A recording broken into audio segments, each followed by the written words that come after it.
Good Morning Business. Le débat. Et on va parler du coût économique de ces émeutes urbaines qui ont affecté plus de 700 commerces depuis mardi dernier. D'abord, combien ça coûte tout ça ? On a une idée principalement sur la partie purement assurance, puisque c'est là où ça a été très bien chiffré en 2005, même pour les Gilets jaunes. Mais c'est qu'un tout petit coût. Ça qu'une toute petite partie de la facture. Les assureurs nous disent 2005, ça a coûté 200 millions d'euros. Les Gilets jaunes, ça a coûté 250 millions d'euros. Et a priori, on va être sur une facture qui va être supérieure. Vous dites 700 commerces, mais en fait, si on met bout à bout tous ceux qui ont été touchés, on dépasse probablement le millier de commerces. Ouais. On peut faire la liste, la grande surface, débits de tabac, agences bancaires, magasins de sport, bijouterie. L'ensemble, quand même, des compagnies de transport. Le simple tramway de Clamart, il vaut 5 millions d'euros à lui tout seul. Il va falloir quand même le remplacer, sans compter les travaux de remise en état de l'infrastructure ferroviaire qui est attenante. Donc ça, c'est un impact direct et immédiat. Ensuite, on a un impact direct et immédiat pour la puissance publique, l'État et les collectivités. Tous ces bâtiments publics, il va falloir les réhabiliter, les restaurer. Je n'ai pas compté le nombre de mobilier urbain qu'il va falloir remplacer. Donc ça, c'est un impact direct et immédiat pour la puissance publique, qui n'est pas chiffré, mais qui va coûter.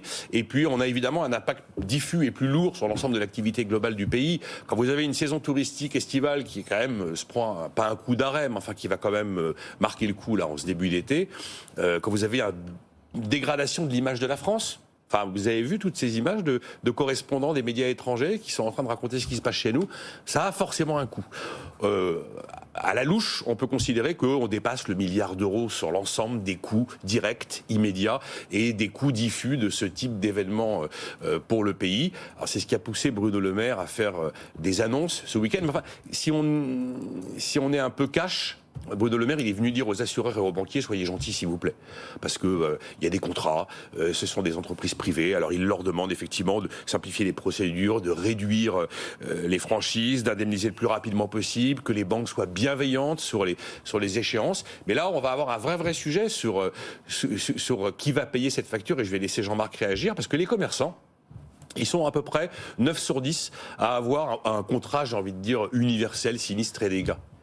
Moi, aujourd'hui, la question, c'est de savoir si l'indemnisation des événements qu'on a vécus rentre dans les contrats sinistres et dégâts ou seulement dans les contrats de perte d'exploitation. Or, les contrats de perte d'exploitation, il y a 53% des commerçants qui en ont un, c'est-à-dire 47% n'en ont pas. Et en dépit des appels du ministre à la clémence, à la rapidité, à la réactivité, il va se poser un vrai sujet. Et là, on est devant quand même une facture qui, de toute façon, dépasse, quoi qu'il arrive, celle de 2005. Le patron de Voyageurs du Monde, Jean-François Rial, parlait de 20 à 25% de touristes étrangers qui ont annulé leur séjour début juillet en France. Jean-Marc Daniel, c'est le boulot de l'État ou il faut juste demander un petit coup de pouce aux assureurs et aux banquiers ?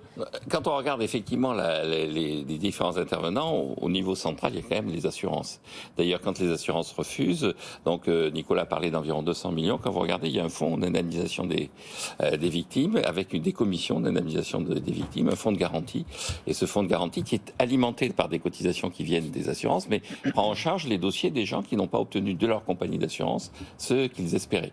Et donc, au moment des Gilets jaunes, sur effectivement ces 200 à 210 millions qu'avaient représenté les Gilets jaunes, à ça, il fallait rajouter 50 millions qui avaient été pris en charge par ce fonds de garantie. Sachant que ce fonds de garantie, il n'y a pas qu'au moment où il y a ce genre d'émeute, il y a toujours des contestations entre des gens qui sont victimes d'une agression, d'une attaque, d'un incendie et tout ça, et les compagnies d'assurance. Donc, il a déjà un budget normalement de 300 millions, et donc là, il y a 50 millions de plus. Bon, et puis ensuite, qui va payer ? Après, c'est l'État qui va payer sur beaucoup de dégâts qui ont été causés, parce que les dégâts ont été beaucoup causés sur des bâtiments publics, des équipements publics.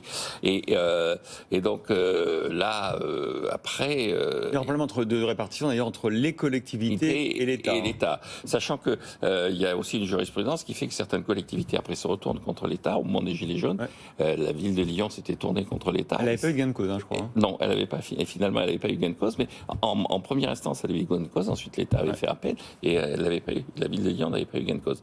Puis à la fin, si c'est le tourisme, si c'est l'ensemble de la population qui va.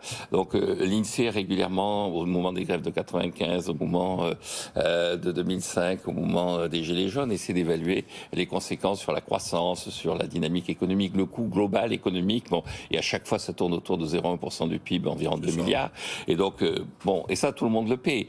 Et donc, sans vouloir rappeler que nous sommes lundi, le principe fondamental dans cette affaire, c'est Canis, Canem, Edit. Canis, Canem et Oui, il faut traduire, ça n'a pas changé. Ça n'a pas changé. C'est la morale d'une fable de Phèdre, l'auteur latin, c'est le chien mange le chien. Ce qu'on traduit désormais par on se tire une balle dans le pied. Sauf que les Romains, ils ne se tiraient pas de balle dans le pied. Donc c'est l'ensemble, c'est tout le monde qui va payer dans tout ça. C'est l'ensemble de la collectivité et principalement les gens qui ont saccagé leurs écoles, les gens qui ont saccagé leurs trams, les gens qui sont les plus en ligne directe sur les quartiers qui vont en subir les conséquences les plus marquantes. Voilà, merci beaucoup à tous les deux. Il faudra donc réparer et puis ensuite prévenir. Et pour prévenir, quoi de mieux que d'investir dans l'éducation des quartiers prioritaires.